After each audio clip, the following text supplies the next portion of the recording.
Hello and welcome to Beach View, our podcast that's usually not about beaches. Yeah, sometimes it is. Sometimes. Not today, though. What are we talking about today? Okay, so I wanted to bring up art. That's something that really interests me. So, what kind of art do you like? What inspires you to be creative? Or just what kind of art in general do you appreciate? It's a tough one. Yeah. I don't know, like all kinds. I mean, I'm already on record on this podcast as not particularly enjoying movies, but I do like TV, which is similar. I like video games. Music, I like that a lot. We talked about that a lot on this podcast. We did, yeah. Mm-hmm. Yes. What about like traditional art, like paintings or drawings or mixed media art? You know what I mean? Like traditional kind of art museum. Do you like any of that kind of stuff? Well, I like them okay, but they're not like my favorite. I don't really like engage with them that much, so. Okay. Yeah. Well, I really I love paintings, and particularly like the Impressionism era. And so anytime I travel, I really like to go to museums too, which I know a lot of people think is boring, but I just love to see these like beautiful works of art that were made like forever ago, and think about like the artist was actually, you know, painting this painting like however many years ago, or even contemporary art, whatever. But I really enjoy that as a medium, like looking at all the artwork. I think it's just amazing. And people who have that talent, like I'm just kind of awestruck because I don't have that talent. So I just think it's really cool when people can do stuff like that and make these like creations that so many people look at, and each person can get like a different feeling from it. So I really like that. And I mean, I like movies and stuff, music and all that type of art too. Right. What about, well, I know you create some art sometimes, right? Yes. Like digital art maybe? Yeah, and some music, but I don't really, like, I couldn't give you an answer necessarily for what, like, inspires me to be creative. Yeah. You just wake up one day and you're like, hey, I want to make something. Well, most of the digital art stuff I've done is, like, jokes, so. Oh, really? Yeah, I don't know if I've, like, either that or just, like, let me put something together for, some purpose, like our, podcast image thing. That is a piece of digital art that I did. For a purpose. Yes. Yeah. What about, like, I remember you did, like, a couple of things that I think you ended up, like, printing one as a poster, or you were going to. I was going to and then never got around to it. Oh, you have to print it. So, like, what makes you, was that for a purpose, or was it just, like, yeah, that was also kind of a joke. Yeah. Like, I think, because I was going to print it as a poster and put it on someone's door, because it was, like, a nuclear warning like thing. I got you. So your art is more like just funny kind of, maybe that not everyone will get it, right? So yeah, I like that. That's funny. Yeah, I guess that's an inspiration. I mean, as for like music, that's not really like, that's more of a, I was, you know, playing on piano, practicing, or just like, you know, playing around, and then like played something that I thought was like, oh, that's interesting, let me like compose a short piece about that. I didn't know you did that. So you composed some things? Yeah, I haven't done it in a while, and they've never been longer than like 3 minutes or so. Yeah, but 3 minutes is like a whole song. That's awesome. They're usually shorter than that. Well, I mean, still, it's creating. Yeah. I love that because I can't play music or really, I don't have any talents like that. So I'm always like, whoa, how do you do that? I don't even know how to play piano, but I've always wanted to learn. Yeah, that's not that difficult to learn. Oh, I can't read music. I don't have like a natural rhythm. Like I don't know. I feel like it would be hard. Well, reading music's something you have to learn too. That's not like a, you know, it's like reading, you know, language. It's not something you just are born knowing. Yeah, I don't know if I have the patience for it. Oh yeah, you know. that is an issue. It's really slow going at first too. Like you're not gonna. Yeah, I feel like I would get really bored, like trying to Yeah. learn. I love to listen to, piano music, especially live. I think it's so pretty and moving. But, well, that's another type of art that I enjoy is live orchestral music. I like to go to the Louisiana Philharmonic Orchestra events that they have. I don't go to all of them, but it's every once in a while we'll go to one. I'm like, oh, I love this. It's so cool. And again, I'm like struck by everybody's talent. I'm just like, how do you do that? It's probably like comes naturally to you, right? Lots and lots of practice, usually. Yeah, lots and lots of practice. Yeah, that's cool. Well, and like John is an artist and he can draw anything and just like create beautiful, even like stuff he does at home around the house is like beautiful. And like I have a table that he made for us and I love it. It's so pretty. And I'm always just like, how do you do this? Like he got all the talent. Yeah. So no, I think that's amazing though. So we're all I think a little creative in our own way, right? Yeah. So I just appreciate that people have this talent or skill that is learned and apply it and make creations from it that I can enjoy. So maybe I'm not the one creating it, but I'm the one enjoying it, right? Oh, so you don't have like anything you do you'd say is like creative?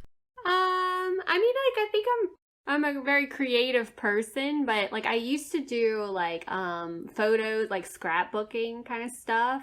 I did that a lot like through high school and college, and I enjoyed doing that. Or like writing is something that like people have told me that I'm good at, and I do a lot of writing at work, but it's not like creative writing, So, but I think I'm good with, writing stuff for other people. Like if they need something written, they'll call me and be like, "How should I say this?" So, I guess I don't really count that as creative though, Yeah. It's kind of like doing this podcast. Like there's Yeah. similar like skills here to some creative stuff, but it doesn't necessarily feel creative, at least to me. Right. Yeah, exactly. Yeah. But I mean, hey, we're here doing it, so Yep. I guess I used to write like short stories sometimes, like in school for like assignments, and I always had fun with that because I would make them like really creative. Like they were so goofy, it was funny. But I actually had a teacher one time. I wrote this, I think it was like a poem about drug use, and like my teacher like pulled me aside and was like, "Is everything okay? Are you on drugs?" I was like, "No, I'm not on drugs. I just wrote about it. Like that's just." But it was so realistic. The teacher said, I thought I was on drugs.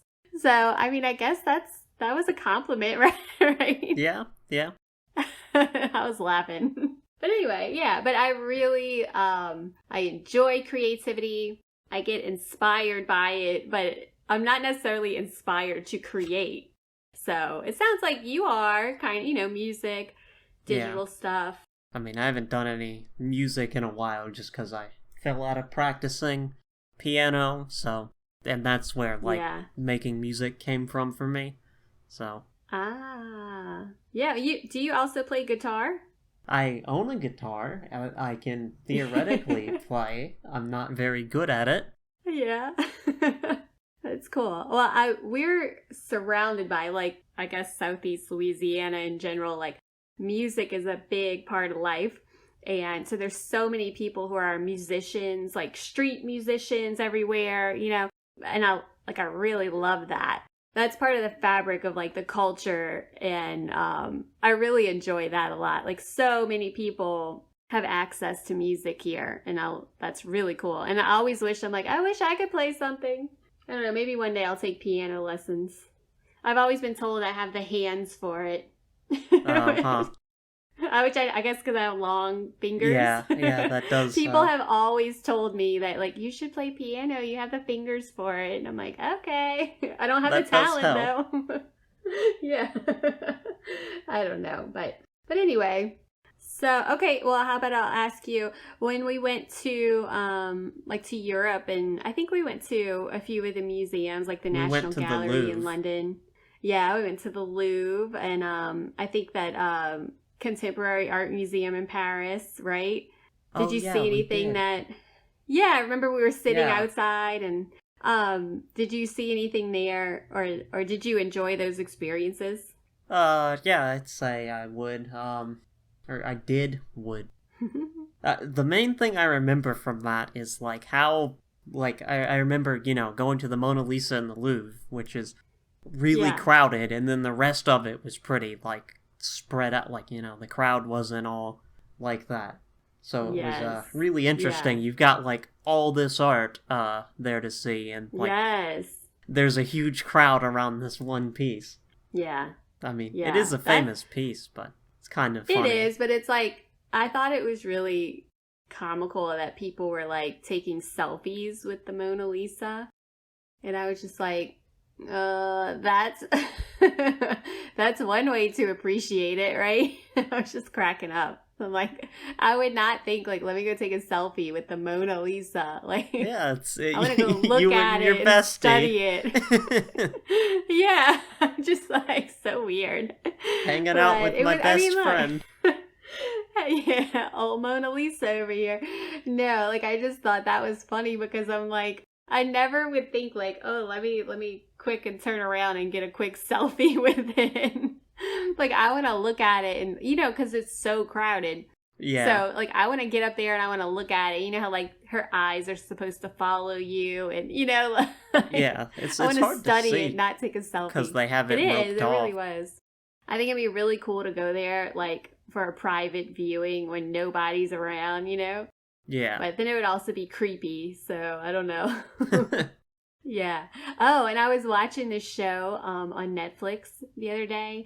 I think it's called something like This Is a Robbery, and it's like a documentary about one of the biggest art thefts in Boston at the Isabella Stewart Gardner Museum. And like that's been kind of like I normally don't like kind of true crime stuff, but it's super interesting. I'm just like, for one, that they had these like amazing works of art at this kind of like obscure museum that I've never heard of in Boston. And like they had a Rembrandt that was stolen, and a Vermeer, and I think like a Monet. And I was just kind of shocked because like none of it was insured. Now, this happened in 1990, okay? None of it was insured, and it was just kind of like the security on the building was pretty lax. And I'm just kind of going, first of all, how did this museum get those amazing paintings, okay? And then secondly, like, how do you not have it super secure? But I guess because it was back in 1990, it was like, I don't know, I guess technology maybe wasn't there. I don't know. But I think it's really cool that like the whole art theft world, like people scheme and they get away with like stealing these amazing works of art.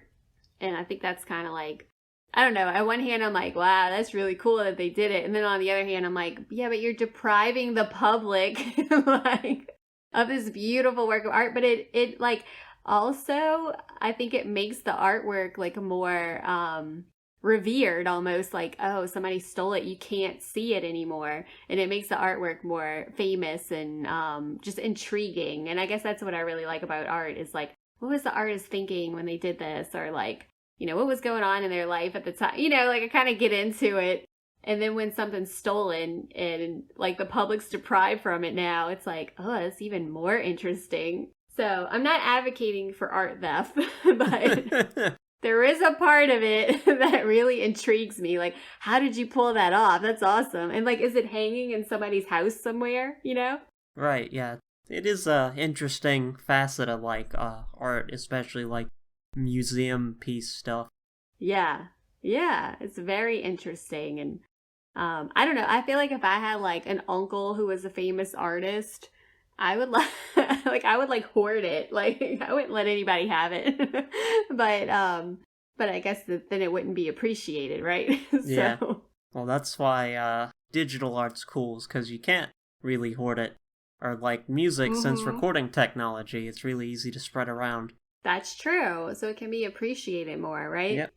But I don't know if it carries the intrigue that like classical works of art carry, you know? Because there can only be one with certain Yes, mediums. there can only be one. Yep.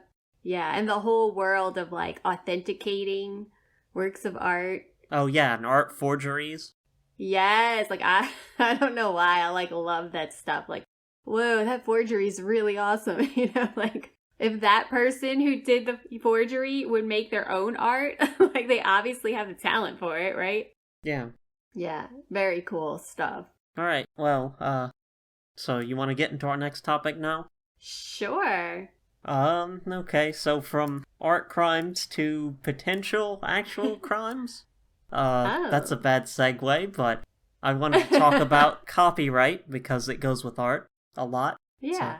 common discussion to crop up, you know. People talk about art and the copyright issues that sort of surround it. So I wanted to bring this up not just because we were talking about art, but also because I saw some recent discussion online about copyright, and some people were like pushing back against critics of copyright law, which was odd to me because maybe just like being on the internet, this being like a common opinion, a lot of people seem to be opposed to copyright law, or at least like the current incarnation of it, like across a lot of different like political views too. So it seemed to me to be pretty like if you cared about it, you didn't like it. So that was interesting to me. So you mean like people are against copywriting stuff? No, yeah, like, well, more the current permutation. There's some people that go that far, but like that people who think our current copyright system's really bad and it should be fixed. It wasn't so much like there were people arguing against that position that like the changes people were proposing to copyright. Oh, okay. So what are your thoughts on that? Oh, well, I kind of wanted to get into sort of like a preamble before I got into my thoughts.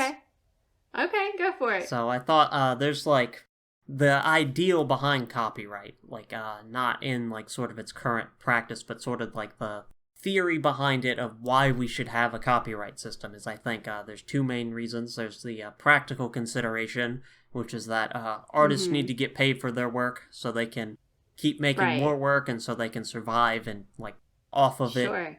And it also offers like protection against theft, like it prevents someone from like taking your book if you write a book and selling it. Yes. Or making a sequel to your book, and because they say that person owns a publishing house or something, are able to vastly outcompete you and then take money from like that you would have otherwise gotten. Right, like they have an unfair advantage, Yeah, and the second reason is philosophical, I think. Like, the idea that artists should have control over their work, that they should maintain, like, final say over what happens to it, and sort of, like, who's allowed to, like, adapt it or remix it or stuff like that, or, like, where you're allowed to use it. Yeah, and under what conditions you're allowed to use it.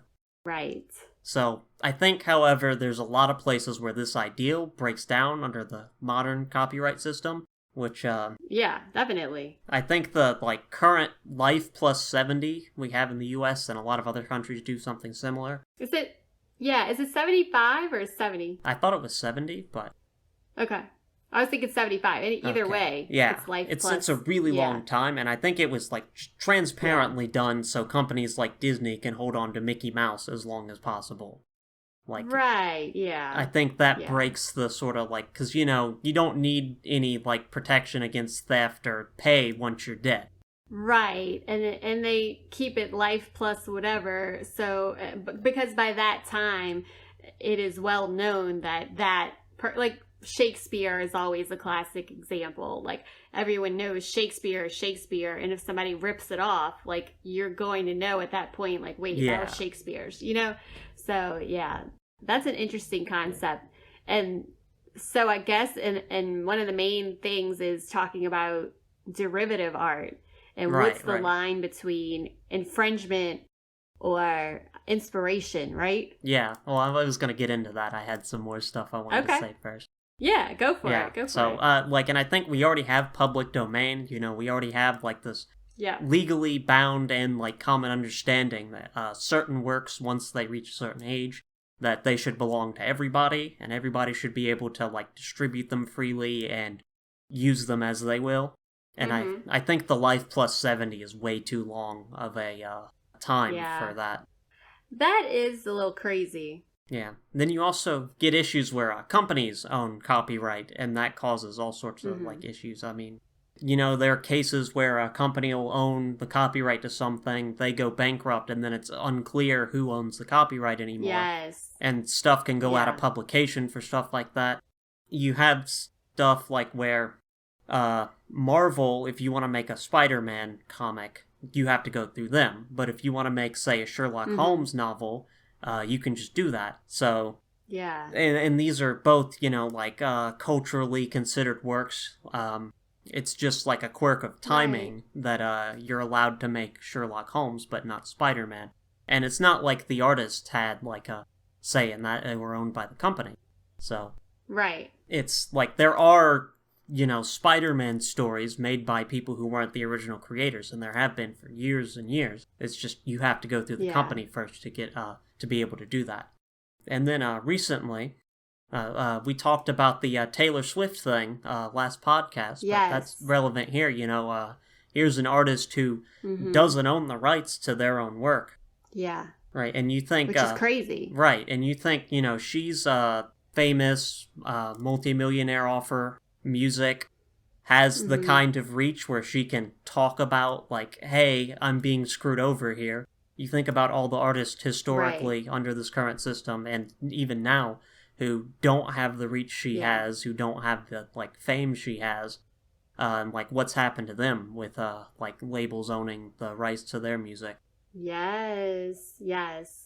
Like, there's a fine line, and it's kind of like you're damned if you do, damned if you don't, because it's supposed to be, like, copyright's supposed to be helpful to the artist, but then it can also be hurtful. So it's like, how is the artist being protected when stuff like that happens, Right. It's kind of like the whole premise of it is just, totally flushed down the toilet, Yeah. Like, it's like, it's so crazy. But there's also instances of like distribution, for example, and I don't know, I guess every artist is different, but it seems like if you want to get your art known, or if you want people to be exposed to it, it seems like it would be a little more lax on those copyright things. Or if you want people to draw inspiration from it and derive their own art from it, like, to me, I would think that's cool, but I obviously really value creativity, right? Like, yeah. And I would think if I created something and then somebody took it and molded it into something else, like, I'd be like, oh, that's really cool, But a lot of people don't feel that way. And a lot of companies, as you're saying, want to protect their business interests, their ability to make money off of the art. So it's kind of, I don't know, it's such a fuzzy concept to me, Like, how do you fix something that is only broken in certain instances? Yeah. You following what I'm saying? Yeah, and that's, like, this has been a long, like, especially on the internet, people are really, like, passionate about, like, how bad copyright is. Like, for the reasons I laid out, there are a lot of issues that can arise from how it currently works. Yeah, definitely. So I I always like when stuff becomes public domain, and people can use it how they want to use it, but at the same time, I do understand, like, was that the artist's intention, Yeah. I don't know. It's so hard to, especially because I'm not an artist, I've never had to deal with that. So I don't really know how I feel about it. So, and that's sort of where the arguments I was talking about were coming from. Like, because, like I said, like, the position that I'd always seen online was that, copyright's bad, we should do something about it. And this is the first, like, real time I've seen pushback about it. Like, the changes people were proposing to it. Like, and obviously, some people, like, propose we should get rid of it completely, but you do run into issues that it does solve. Like, if a large company sells your work, like right now you have legal protections against that, or if they start Yeah. like making sequels and outselling you, like that thing I mentioned earlier. Right. Current copyright does solve that, but instead I usually see people suggest it to be changed to somewhere in the range of like 10 to 50 years to give like the artist some time to like make money off of it, Yeah. but not like as Huh. much time as they currently get. And that would also solve some other issues with companies owning copyright and stuff like that. That's so weird. Well, and it's also kind of like people can talk about this all they want, but like how do they actually make Right, right. changes? You know what I mean? Like how do they affect change in that situation?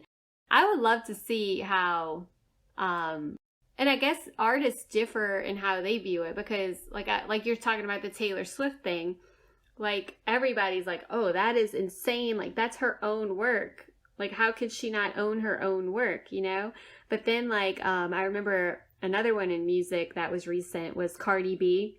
She put up that she put out that single, I forgot what it was called, but like some other artist was like, "Whoa, hold up. Like you stole this from us." Like it was kind of the same wording and the same kind of like tempo to it or something like that.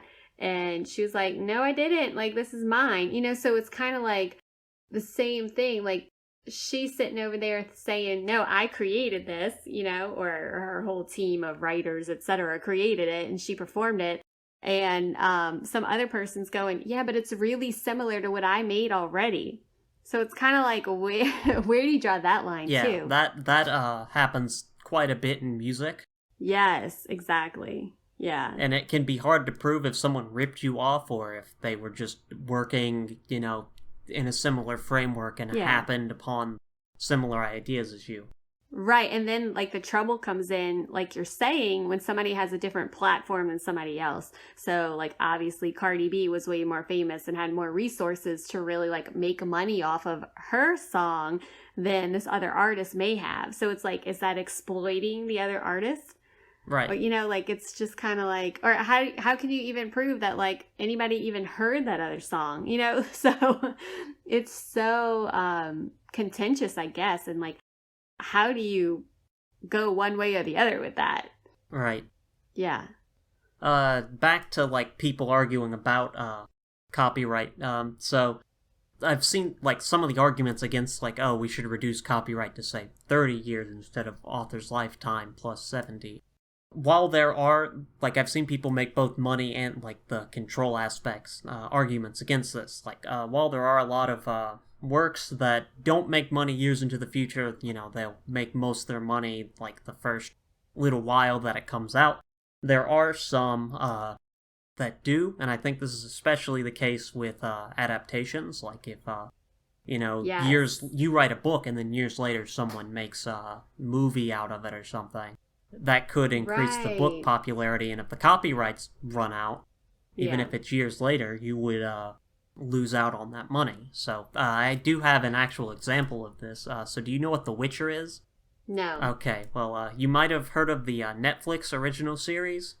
No? Called The Witcher? Yes. No. Okay. Well, it was a Polish book series. The book series finished in 1999, and then a video game company decided to make an adaptation of it, and that starts in 2007.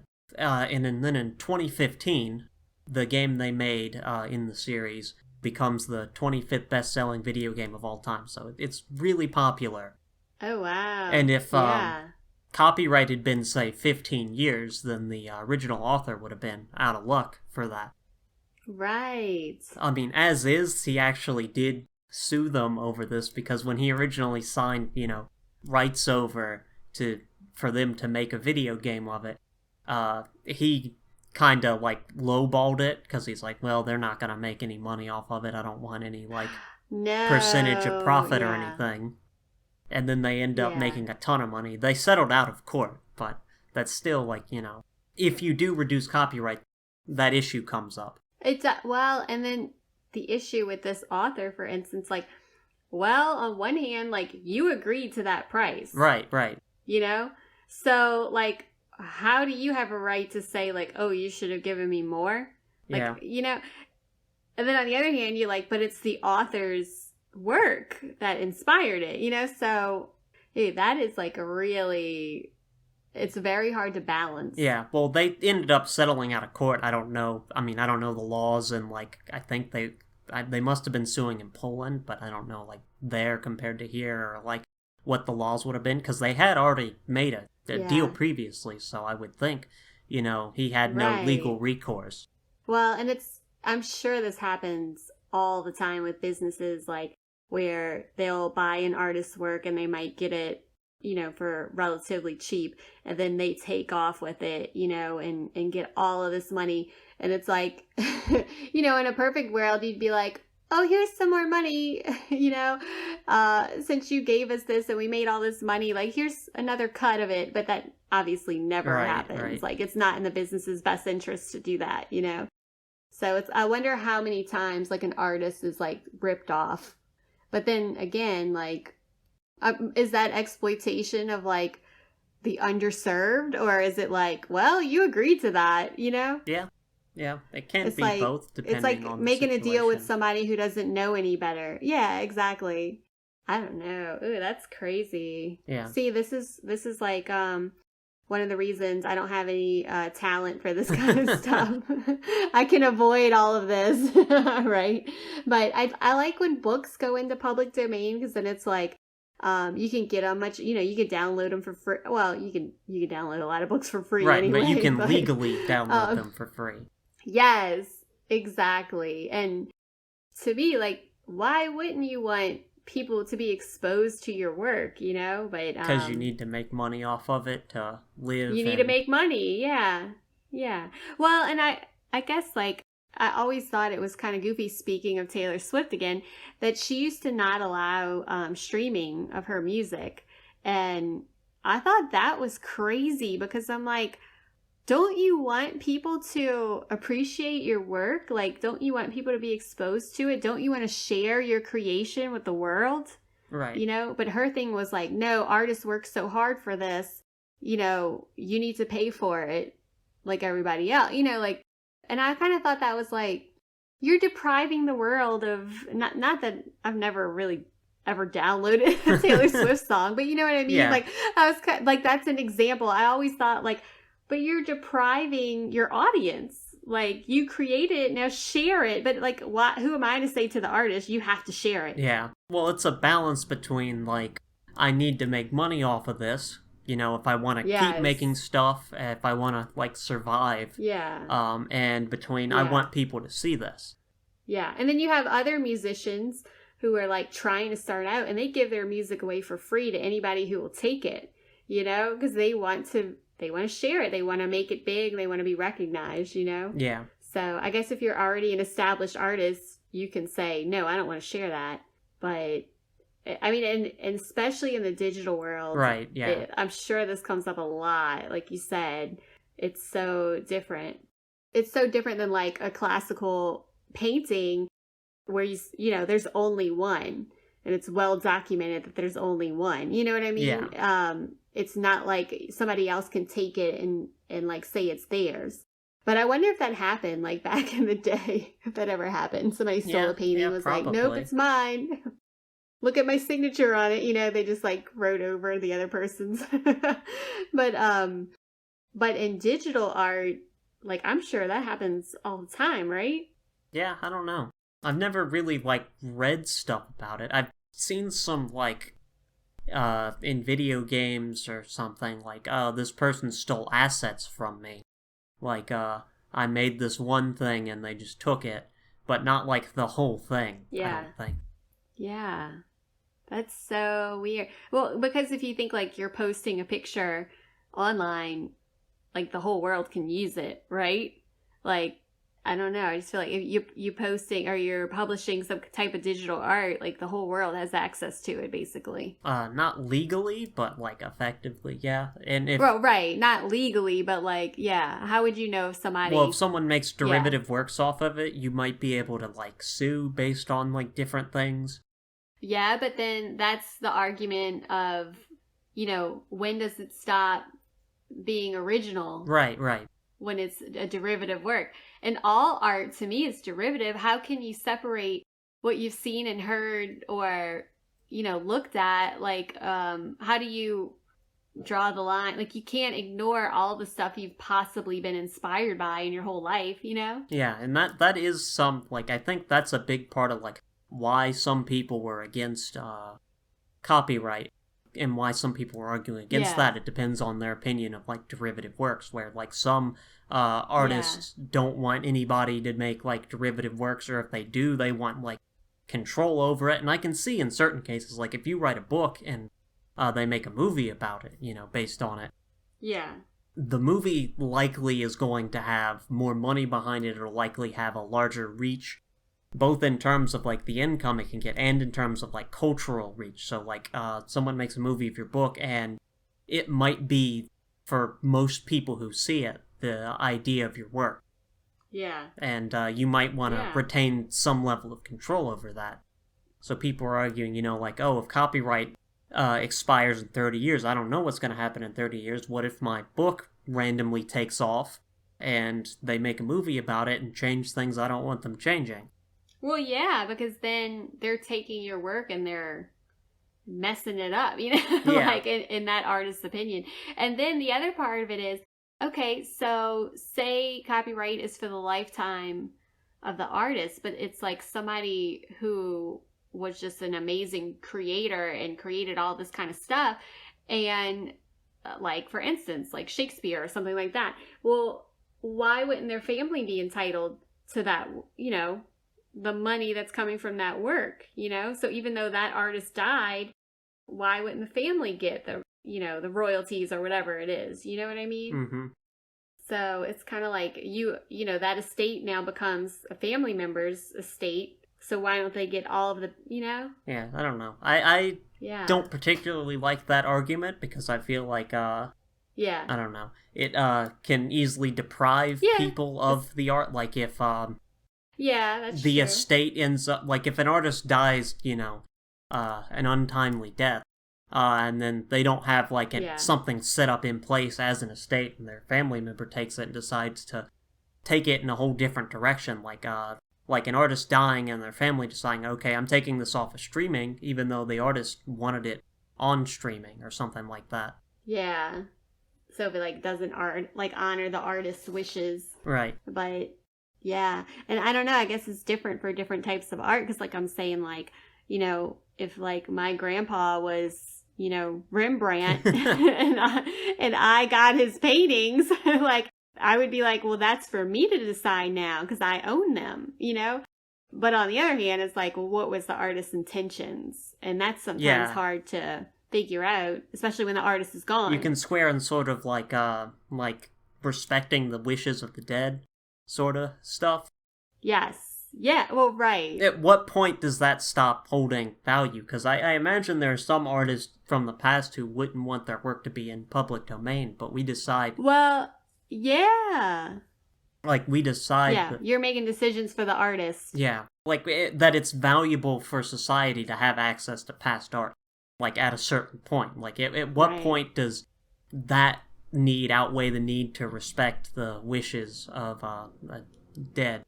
Yeah. Right. Oh, this came up the other day in the car. So, Extension, who died, and they, took basically, samples of his music and made an album. And, so somebody mixed it. But it was only, pieces of him singing, or whatever you want to call it, pieces of that. And it's mixed into a whole song. So it's that's really cool that they did that after he died. But then at the same time, you're but was that his intention? Right, yeah. Did he want to share that stuff, So, I don't know. I guess it's you have to make the decision. But, businesses don't care about what the artist wanted a lot of times, So, yeah, that's really tough. And, what if a business owns the work and decides to, distribute something or make it into something else after the artist is dead? But the family's no, they wouldn't have wanted this. That's where you get into, contention. But I guess that's really hard to qualify, though. It's hard to say, what did the artist want? And then if the artist isn't here, does that matter? Yeah. You know? And how long does it matter if it does? Right, exactly. Yeah, and then the world changes so much that somebody may take what you created and make it more relatable. You know, you may have created something 50 years ago, and somebody might take that and make it relatable to the audience of today. But how much of that is infringement? Yeah. You know? Is it something new, or is it, Well, that's getting into my thoughts instead of sort of like a more discussion-based, like how it exists now and what are like changes you could make to it. I think a lot of what copyright does is bad because it just doesn't work with how art is made. Like you were talking about with inspiration, almost all works are inspired by previous works. There is outsider art. Other and works, stuff, right. Like, a lot of art is inspired by other art. And I don't think it's like... I think it's weird to say that it's bad that this one thing hews closer to its inspiration than something else. Like, going back to that Sherlock Holmes and Spider-Man example, you can make a Sherlock Holmes story, or you can make a detective story based on Sherlock Holmes that would be considered legally distinct. But you can't make a Spider-Man story without, like, express permission from the company. Like, you have to make your own, like, version of it that's legally distinct. And there are advantages to doing both. There's advantages to making a detective story with Sherlock Holmes. There's advantages to doing your own thing, but clearly being inspired by Sherlock Holmes. But I think it's, like, breaks down with how art works. Like, art is often inspired, and copyright prevents that inspiration sometimes. That's true. Like, the whole world of fan fiction, it's like, I love it. Like, I'm just like, I think it's just cool. Like, people are inspired by something and they create. And to me, anytime somebody is creating, that's a positive thing, you know? And I think to further on that argument, and this might be a bit, like, radical in some circles, is that I think derivative work should be allowed in all circumstances. I think art is a form of communication and expression ultimately, and it would be weird if an artist came out and said, you can't talk about my work, or you can't write about it. Like, people would think they're weird if you did that. Like, that was wrong somehow. Yeah, because what's the point of sharing it? Yeah, if you're not going to let somebody, But, you're not, in a lot of cases, not allowed to make art about it that's, directly taken from it. Yeah, and I fully support, like, protecting the artists and their work so that people aren't exploited.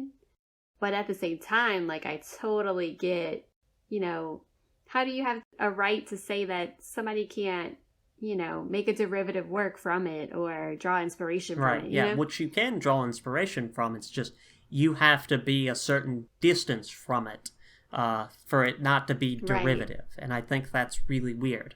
Yeah, it is really weird. Because as a concept, how do you define that? Right. And, I mean, you get tons of legal cases with that, with, like, what we were talking about earlier, like artists suing and saying, you ripped me off, when it's like, we're just working with similar stuff. How do you prove either way? Right. Ooh, that's an interesting discussion. Like, you could see both sides of it, But that does run into issues with money, like the derivative thing, because of, like, stuff I said earlier. A company could take and make sequels of your book, and they'd have the ability to outmarket and outprint your work, and you could lose out on money because of that. Right, and if that were me, I'd be pretty upset about that. So. Right, yeah. This also runs into control issues. Like, if, say, a musician didn't want a company to use their song for advertising, right now they would have to, get permission, but, under a different copyright system, they could just do it. True. And, that happened with, I think, like, Donald Trump's campaign.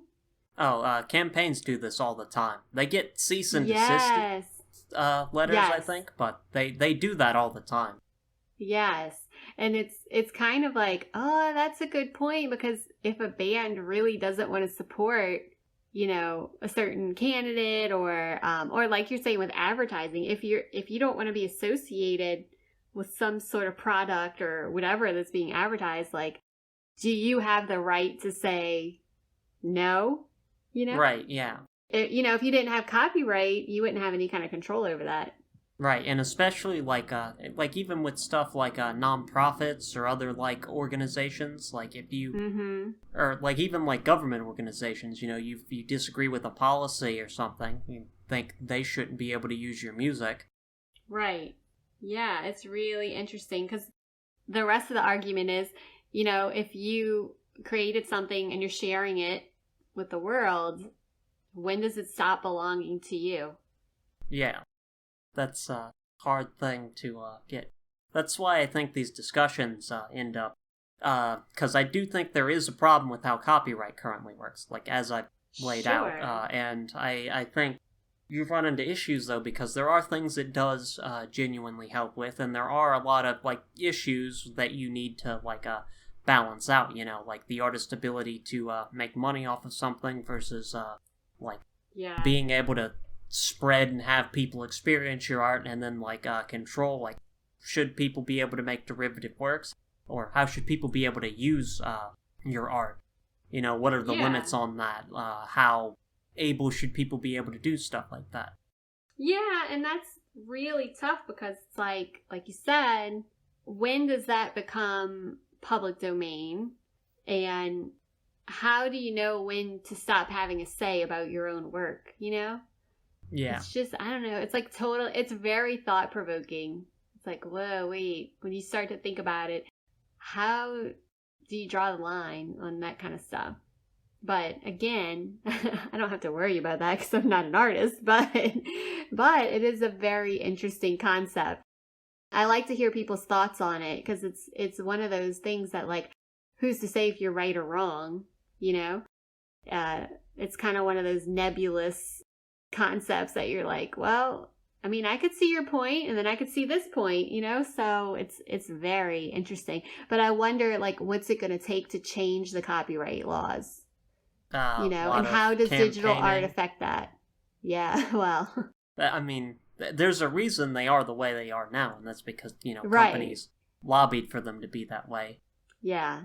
It's like big business has all of the control over things like that, Yeah, because they stand to make a lot of money off of it.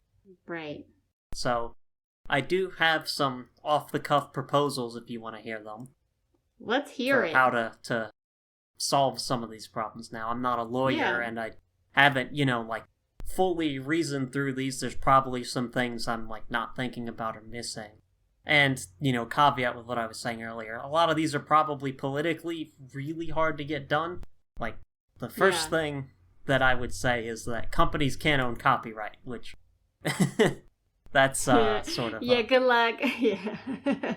non-starter. But I think a lot of problems come from that. Like, if you had that, then that way the, a record label couldn't own, say, Taylor Swift's work, an artist's work, that the artist would be responsible for that. They would get their work automatically. I mean, I do agree with that, but at the same time, it's like you need the label to distribute your work. Right. Well, they could still make, yeah. They'd still have, rights to make money off of it. You could still write deals around that, but they wouldn't get, in perpetuity, ownership of the work. Yeah. Okay, I like that. And another thing, I think it should be reduced, the length, no more than author's lifetime.